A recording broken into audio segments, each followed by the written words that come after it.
Oke, assalamualaikum warahmatullahi wabarakatuh. Selamat datang anak-anakku di kelas 8 semester 1 ini. Semoga tetap sehat walaupun dalam masa pandemi virus corona nih.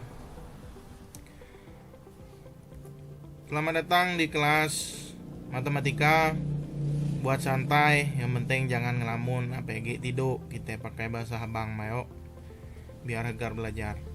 Siap pulpen, buku, bentar lagi kita belajar.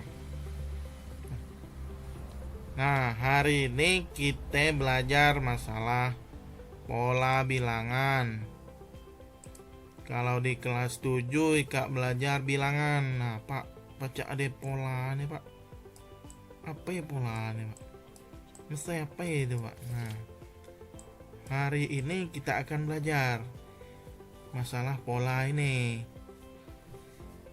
Untuk memahami lebih lanjut, coba Kak tengok gambar-gambar berikut nih. Nah, ini contoh pola dalam kehidupan sehari-hari. Kalau yang pernah ke bioskop, pasti pernah dong ngelihat rumor-rumor di bangku kan. Pernah kan dulu ke bioskop sebelum corona, pastilah. Takkan kawan, takkan keluarga, takkan jie, takkan lah. Nih misalnya 2, 6, 12, 20 Pak, umat nih tak tahu berhitung. Dah, memang nih pola. Terus yang ketiga ada pola HPK. Nah, biasa ya. Kalau pola yang ribet macam ini ada tunanga, tak kawan ditingok chat. Terus yang cewek nih, hobi bunga.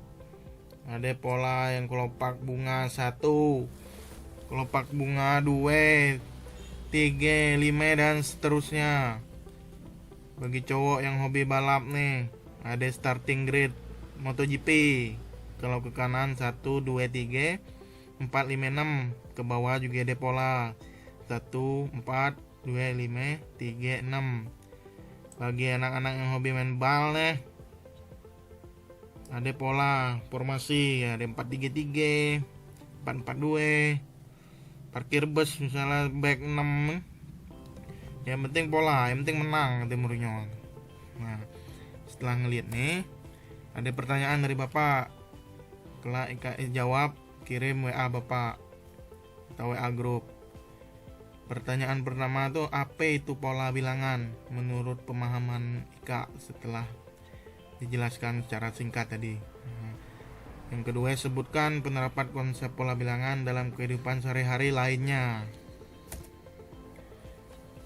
Oke, pertanyaannya lah jelas ya kan?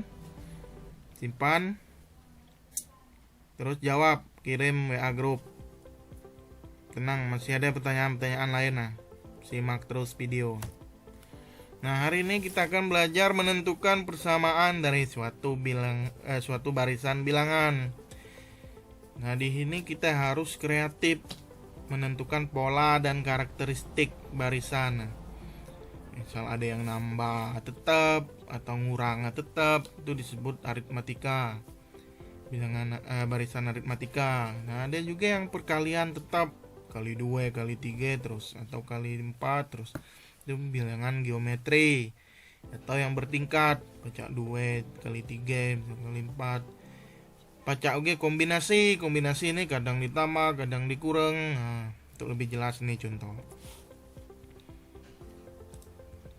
Lihat contoh. Barisan pertama ini misalnya nih 1 ke 3 itu naik 2, 3 ke 5 naik 2, 5 ke 7 naik 2, 7 ke 9 naik 2. Berarti nih naik 2 jadi 11. Ini naik 2 jadi 13. Nah, ini yang disebut aritmatika tadi. Ini Bapak sebut di awal tadi. Ini 100 ke 95 ngurang 5. 95 ke 90 ngurang 5. 90 jadi 85 ngurang 5. Berarti ini ngurang 50 PAU jadi 80. Ini berarti jadi 75. Nah, ini masih aritmatika karena dia tetap ngurang 5 tiap barisan. Nah, nih Pak, pecah 2, 4, 8, 16. Nah, disinilah kita harus kreatif menentukan pola macam mana karakteristik barisan. 2 pecah jadi 4 nih. Kalau udah ditambah 2 pasti dikali 2. Benar gak? Kalau tambah 2 4 jadi 8. Tidak tahu tambah 2. Oh, berarti ini dikali 2. 2 kali 2 4 kali 2 boleh. 4 kali 2 8. 8 kali 2 16. Berarti ini dikali 2. 16 kali 2 jawabannya 32. 32 kali 2 64. Nah, ini disebut geometri tadi karena perkalian. Nah, terus ada 2 4 3 5 4 6 nih. Wah, Pak, ini cibasing ini. Dah, ini dia ada pola 2 ke 4 naik 2. Naik 2. 4 ke 3 ngurang 1. 3 ke 5 nambah 2. 5 ke 4 ngurang 1. Nambah 2 ngurang 1. Berarti ini nambah 2. Jadi tuh 7. Ini ngurang 1 berarti jadi 6. Banyak macam-macam karakter. Tidak cuma nih. Kita harus kreatif. Baca pangkat 2, baca pangkat 3 dan sebagainya. Nah, ini soal dari Bapak. Silakan dicatat dan jawab. Kirim WA play. Tentukan 3 bilangan selanjutnya dari pola barisan bilangan 2, 6, 18. Nah, kita harus tahu karakter ada macam mana. 80 pacak jadi 40, pacak jadi 20. Udah tuh macam mana. Silahkan dijawab, oh. Oke, kalau udah dicatat, kita lanjut.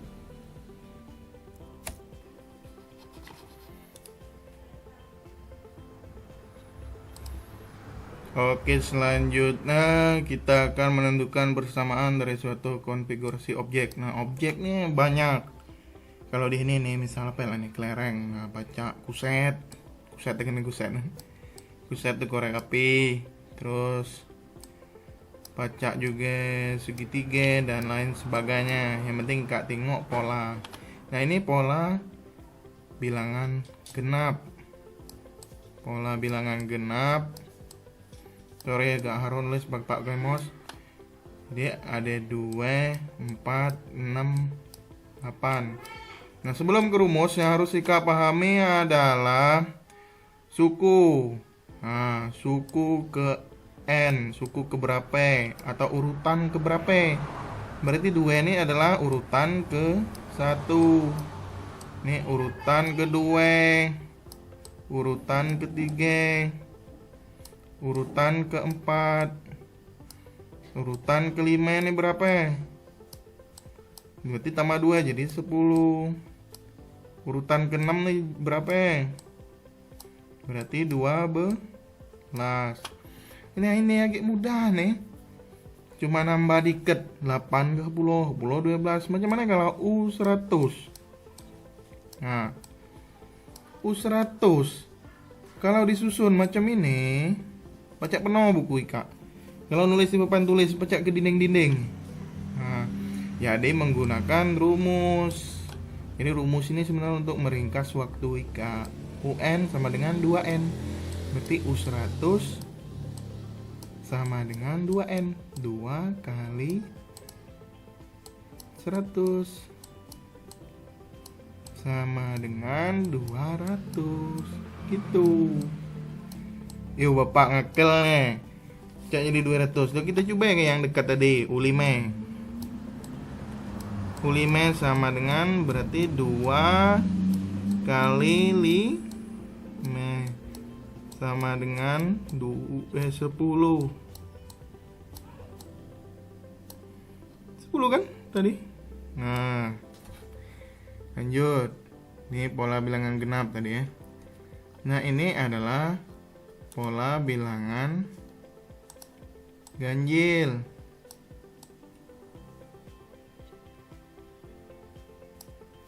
Sama, ini ada rumus suku ke N nya. Ini rumusnya 2N dikurang 1. Kita coba Ini berarti U1, U2, U3, U4. Nah, benar dah U4 ini adalah 7. Kita coba UN. U4 sama dengan 2 kali 4 dikurang 1. 2 kali 4 berapa? 8. Kurang 1 sama dengan 7.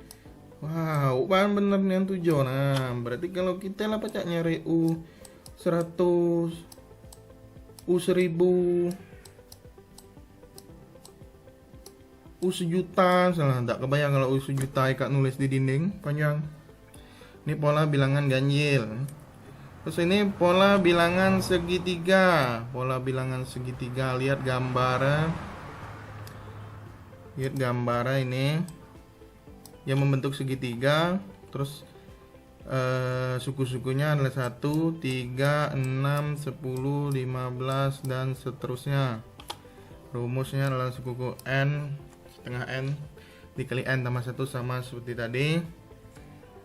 Lanjut, ini pola bilangan persegi. Nah, kita coba. Ini berarti U1, U2, U3, U4. Bener dah U4 nih 16. Pola bilangan persegi ini sebenarnya juga disebut pola kuadrat. Jadi semua sukunya dikuadratkan. Contoh, suku keempat berarti n-nya 4. U4. 4 kuadrat sama dengan 16. Nah, sama kan? 16. Kita lanjut. Pola bilangan persegi panjang. Bapak rasa cuma perlu diingat gambar dan angka-angkanya, suku-sukunya. 2, 6, 12, 20. Rumusnya itu. Lanjut.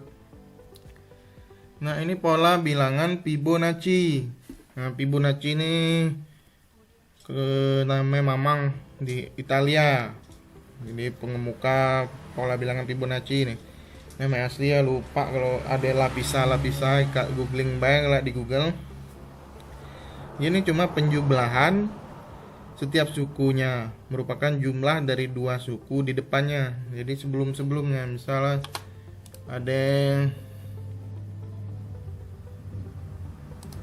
1 misal, terus 1 tambah 1 2. Nah, suku ketiga ini berarti penjumlahan dari suku 1 dan suku 2. Jadi suku keempatnya 1 tambah 2 berapa? 3. 2 tambah 3 5. 3 tambah 5 8. Nah, inilah Fibonacci. Jadi sukunya itu adalah jumlah dari 2 suku di depannya. Suku ketiga berarti suku 1 ditambah suku 2. Suku keempat berarti suku 3 ditambah suku kedua. Begitulah seterusnya. Oke, demikianlah pelajaran dari Bapak. Semoga ada manfaat ya. Selamat mengerjakan. Tetap sehat di rumah. Jangan lupa cuci tangan, cuci kaki. Jangan keluar mejeng kalau udah perlu-perlu. Assalamualaikum warahmatullahi wabarakatuh.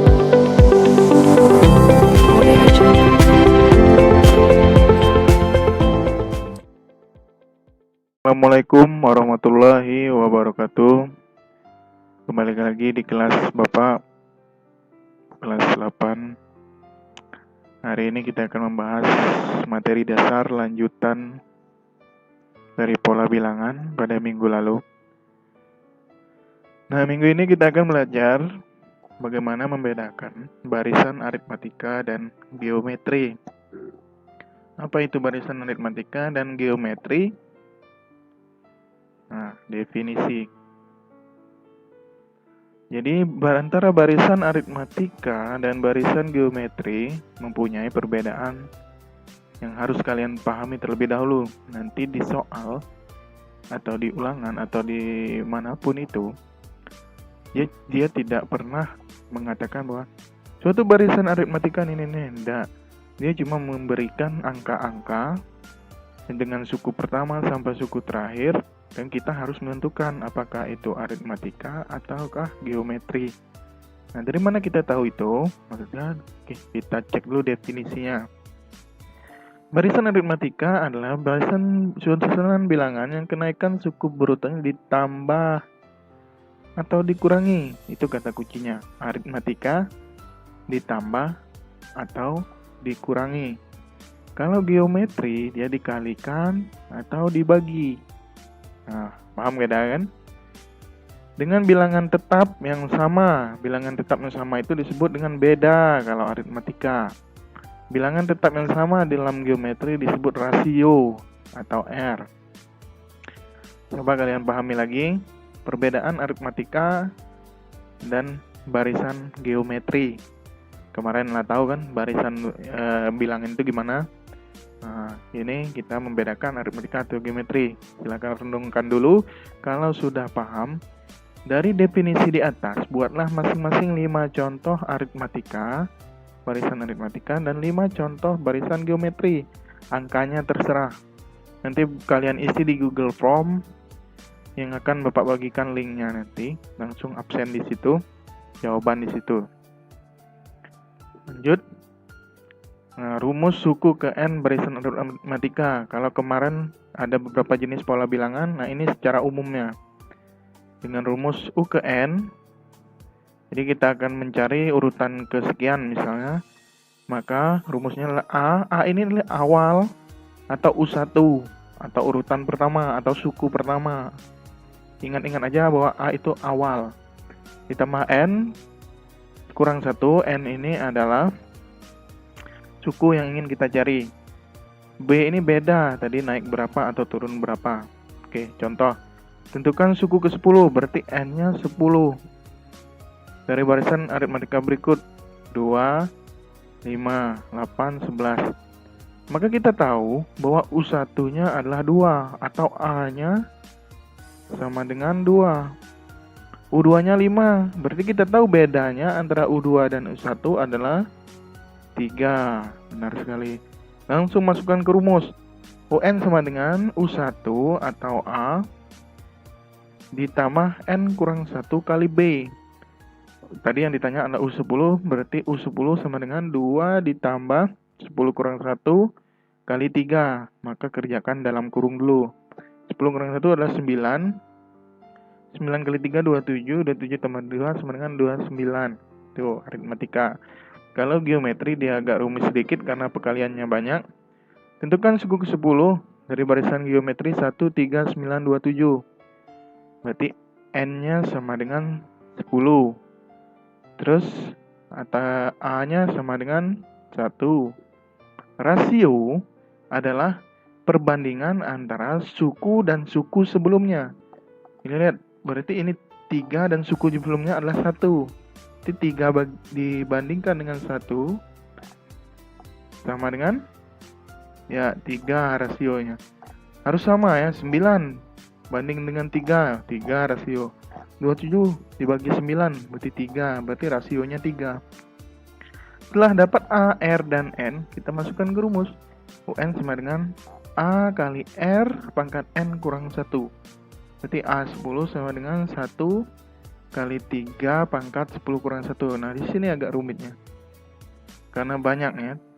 Jadi 10 kurang 1, 9. 3 pangkat 9 sama dengan 19.683.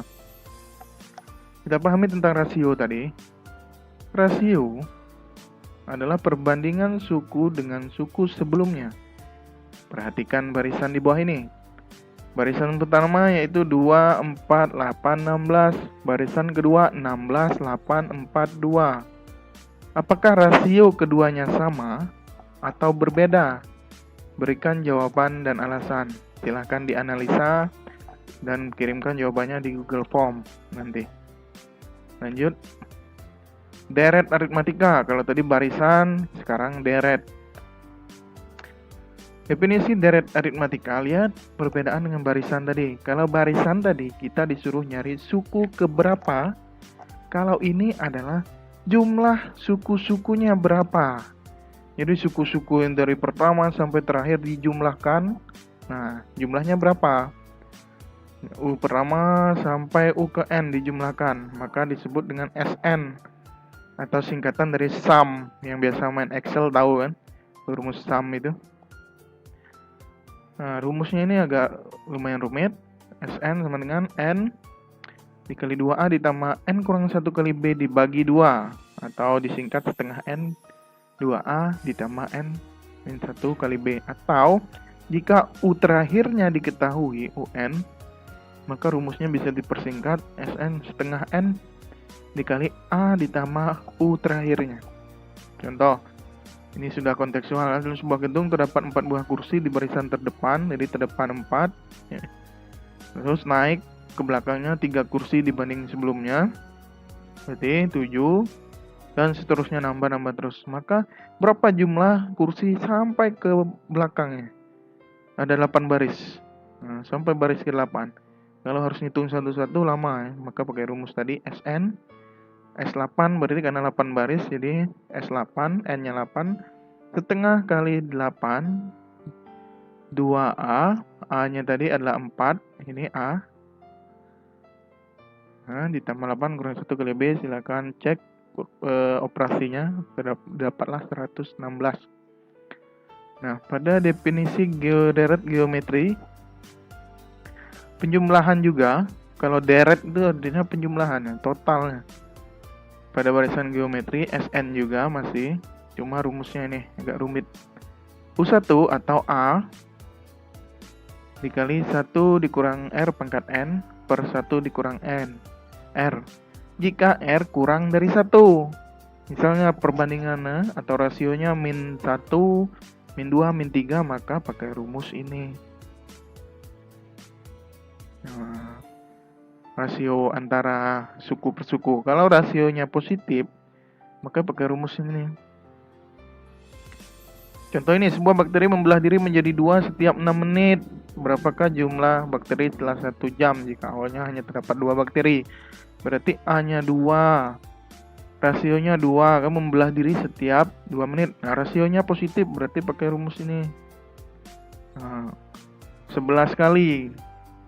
Jadi, setiap 6 menit membelah diri, lalu 1 jam berapa kali? Nah, U11 berarti yang ditanyakan.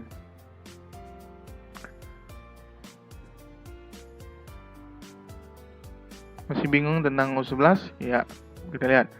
1 jam sama dengan 60 menit.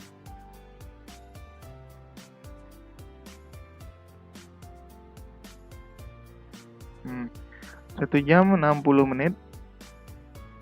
Berarti kalau setiap 6 menit itu dibagi 6 sama dengan 10 menit sekali. 10 kali berarti, bukan 10 menit sekali, 10 kali dia membelah diri, ditambah yang pertama, yang awal tadi, jadi 11 kali. Maka total dari dia membelah diri adalah U11. Yang pertama adalah 2, rasionya 2, N-nya 11 kurang 1 sama dengan 10. Cari dulu yang 2 pangkat 10, dapatlah 1024 kali 2 sama dengan 2048. Oke, lebih lanjut nanti di kelas akan Bapak jelaskan ulang. Tapi setelah mempelajari tentang deret aritmatika dan geometri ini, Bapak ingin kalian menganalisa dari pemaparan tentang deret aritmatika dan geometri. Sebutkan 3 contoh penerapan konsep dalam kehidupan sehari-hari berkaitan dengan hal tersebut. Jadi 3 saja secara umum, tidak perlu aritmatika 3, geometri 3, bukan, secara keseluruhan 3. Oke, terima kasih. Itulah pelajaran dari Bapak hari ini. Selebihnya sampai jumpa di kelas. Sehat selalu. Ikuti protokol COVID-19. Wassalamualaikum warahmatullahi wabarakatuh.